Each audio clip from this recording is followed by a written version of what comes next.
Computer science videos here today to show you guys in this tutorial how to edit your IG story controls on Instagram using your iPhone. Without further ado, let us start the video. So in this tutorial, you need to have access to an iPhone, the Instagram application and account.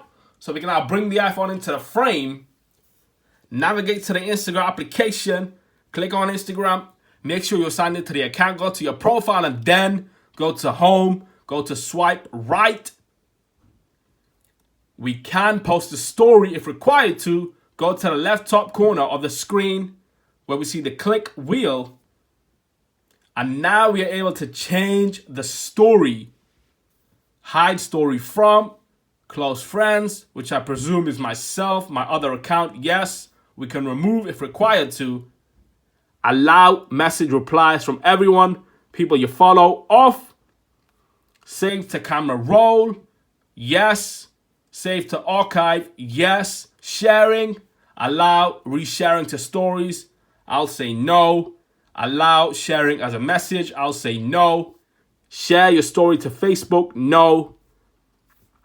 Done. Every time we post a story now, what we have in story controls is what the story will abide to. Depending on what you have, whether you hide, send to close friends, allow message replies, saving or sharing, it would all be done based on the settings. Go back to your homepage of Instagram. Go back to your iPhone homepage. That's it for this video. I'll see you guys in my next tutorial. Thanks for now.